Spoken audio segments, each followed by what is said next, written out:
Good morning, student. I am Rajendra Simori, your maths teacher from the Gyan Manjari Vidyapith Mova. Again, welcome to all of you in this class 8 mathematics. And today we will discuss about some portions that already we discussed earlier into the square roots parts. So today we some taking the exercise from the NCERT, and we also solved out some try this portion from the NCERT, and then after we will move on to the next point. So let us move, that is from the NCERT. Try this page number 99, and the exercise that is from the page number 102. So first one, this all are the asking into the NCERT questions, so you can also write down each and every questions in your fair book, and that all things you have to cover into today's homework.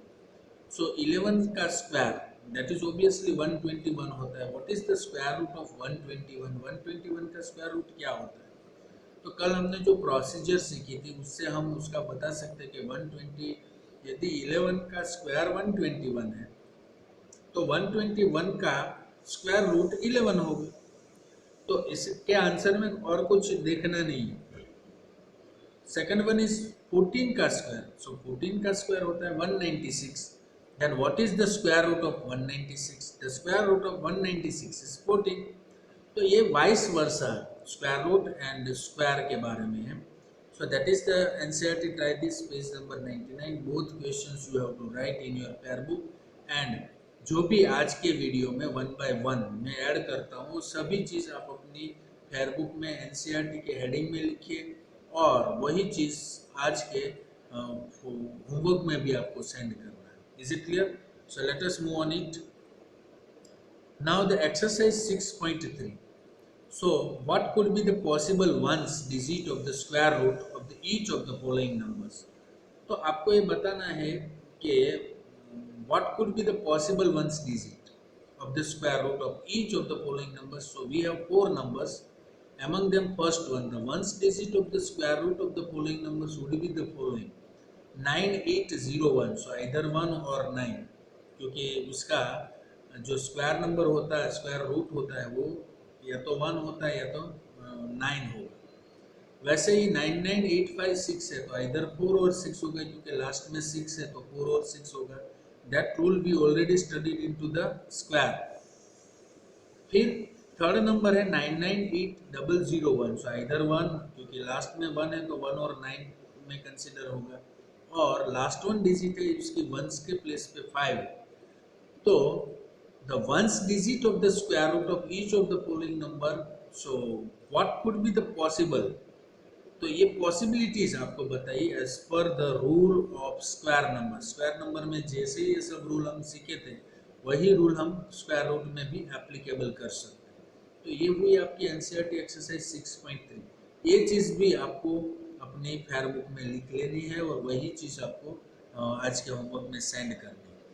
Second question, without doing any calculation, find the number which are surely not perfect square. आपको बताना है calculation करके कि this all are the numbers are not, calculations नहीं करके आपको बताना है कि either it is a perfect square or not. So 153, 257, 408 and 441.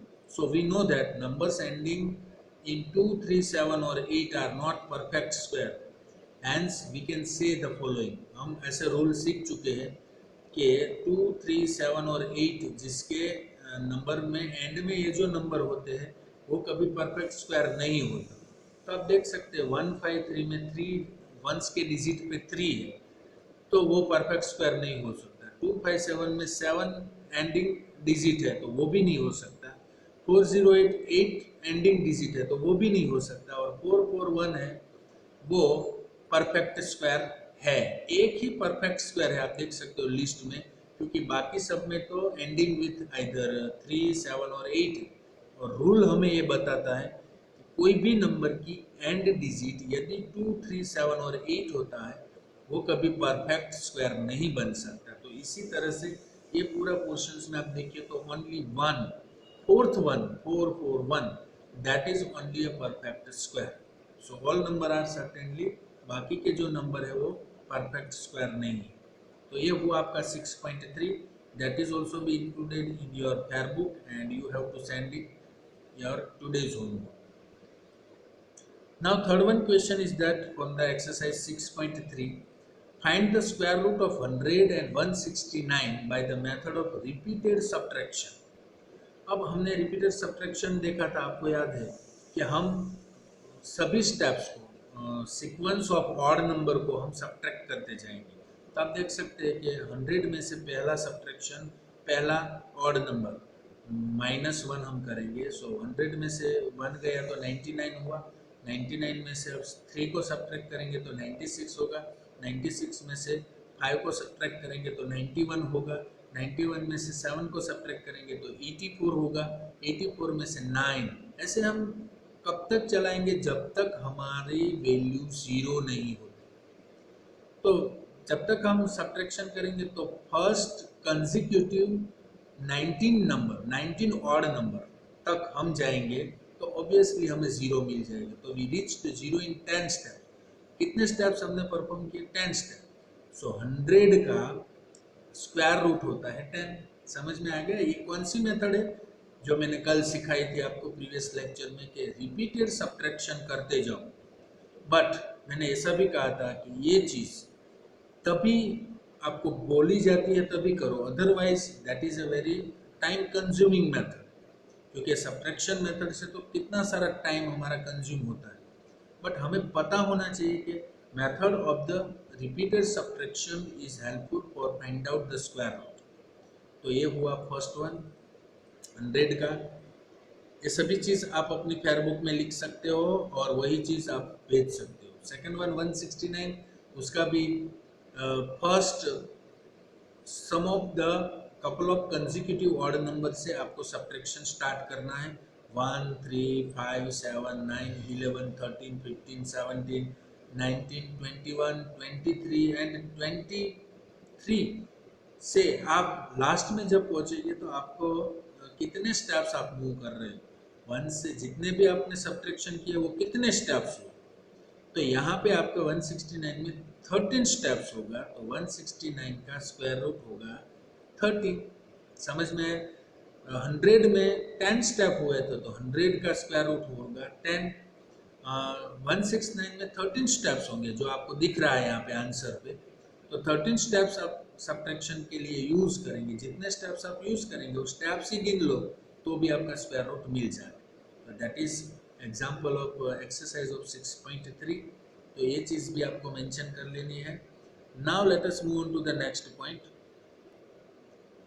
Now we are using finding the numbers, the square root, not only the square but the square roots. Finding the square root of a number using prime factorization method. Prime factorization method से कैसे आप square root find करते हो? Just we have to check it out. Now the another one method, prime factorization is a process of writing a number as a product of its prime factor. तो prime factorisation एक ऐसे procedure है, एक ऐसी process है जो आपको एक नंबर राइट करने की एक प्रोसीजर है। कैसे नंबर राइट करने हैं? जो भी आप प्रोडक्ट करते हैं उसमें से जो आपको प्राइम फैक्टर मिलते हैं वो लिखने की एक प्रोसीजर को हम प्राइम फैक्टराइजेशन बोलते हैं। So we use the long division method to find the prime factors of large number. किसी भी लार्ज नंबर का हमें प्राइम फैक्टर्स निकालने के लिए हम लॉन्ग डिवीजन मेथड यूज करेंगे। कैसे यूज करेंगे? Just we have to check it out.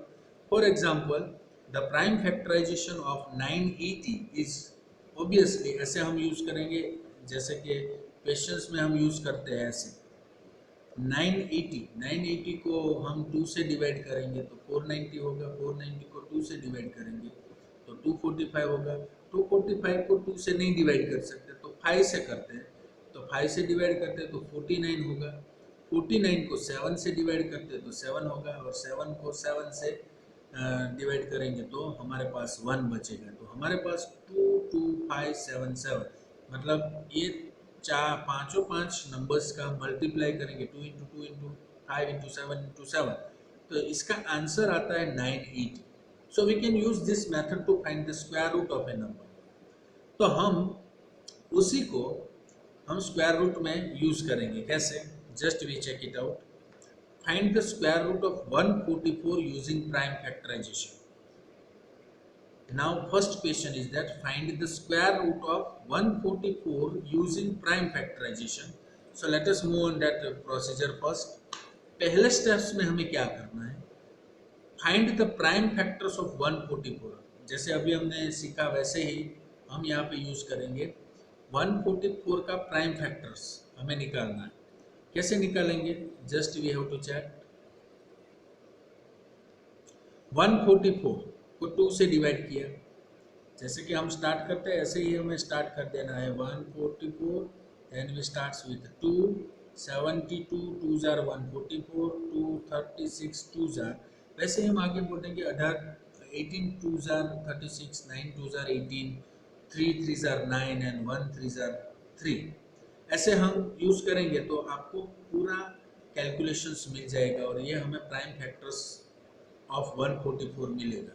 सो 144 का प्राइम फैक्टर्स हम निकालेंगे. Write the prime factorization of 2 into 2 into 2 into 2 into 3 into 3. ऐसे हम यूज करेंगे. जैसे कि चारों चार चीज़ हम यहाँ पे यूज कर लिया है. तो ये हमारे हुए फर्स्ट स्टेप्स. और सेकंड स्टेप में हम वही प्राइम फैक्टर्स को लिख लेंगे सीक्वेंस. तीसरा स्टेप्स हमारा होगा pair up the prime factors. जिसकी भी पैर बन सकती है उसको हम बना लेते हैं. 2 2 की एक पैर बनती है, 2 2 की दूसरी पैर बनती है और 3 3 की पैर बनती है. जैसे ये तीनों की हम पैर बना लेंगे. सो 2 का स्क्वायर हुआ, 2 का स्क्वायर हुआ, 3 का स्क्वायर हुआ, क्योंकि दोनों की दो नंबर 2 की पैर है और 3 नंबर की भी पैर है. तो थर्ड स्टेप्स में हमने बना लिया प्राइम फैक्टर. फिर से मैं बोल रहा हूँ, पहले स्टेप में find the prime factors of 144. Second step में राइट द प्राइम फैक्टराइजेशंस. जो भी हमें फैक्टर मिले वो सबको लिख लेंगे हम. थर्ड स्टेप में उसी फैक्टर्स प्राइम फैक्टर्स की हम पैर बना लेंगे और उसको स्क्वायर के फॉर्मेट्स में लिखेंगे. तो ये हो गया third steps. Now we are going for the fourth step. Represent it as a square. 2 into 2 into 3. तीनों के ऊपर 2 है तो हम सभी के ऊपर 2 लिख सकते हैं. तो ये हो गया आपका step number 4. Now step number 5. 2 2 and 3. अब हम क्या करेंगे, 2 2 एंड 3, 3 2 जार 6, 6 2 जार 12. फिर से आगे के स्टेप में हम चले जाते हैं. तो ये जो ब्लू में लिखा है 2 2 3, ये तीनों का आप मल्टीप्लिकेशन करेंगे तो इसका आंसर क्या आएगा, 12. तो हम ऐसा लिख सकते हैं ना कि 12 का स्क्वायर. तो 12 का स्क्वायर मतलब हमारा हो गया 144. सो 12 का स्क्वायर मतलब 144 का अंडर रूट होगा, तो वो 12 के ऊपर से 2 निकल जाएगा. So that is also be one of the square root of 144. तो ये हुई आपकी प्राइम फैक्टराइजेशन मेथड. तो पांचों 5 स्टेप से फिर से रिफर करो, वीडियो रिवाइंड करो, अपनी बुक में देखो और अच्छी तरह से स्टेप्स वाइज ये पूरी procedure for the find out the square root of 144 आप लिखेंगे. और वो अपने फेयरबुक में भी लिखना है और वही होमवर्क में लिखना है. तो आज जो भी चीज़ मैंने एनसीईआरटी में बताई, जितने क्वेश्चंस मैंने आज एनसीईआरटी में सॉल्व करे हैं, वही चीज़ आप अपनी फेयरबुक में लिखेंगे और वो क्वेश्चन ही आज के होमवर्क में मुझे सेंड करना है. और लास्ट वन जो हमने एक चीज़ सीखी कि how to find out the square root of a number using prime factorization, वो पूरी प्रोसीजर भी एक एग्जाम्पल के साथ स्टेप वाइज आपको लिख के मुझे सेंड करनी है. सो आज बस इतना ही, because of we are concluded the new points of this. So we conclude और that points today. We will meet very soon into the next lecture. Till you have to work hard for this all the factorization method for find out the square root. So I hope that you watch carefully the video from first position to the last position, and whatever I mentioned into the homework, that homework you send me today. Thank you very much for being with us. We will meet very soon at the next lecture. Thank you.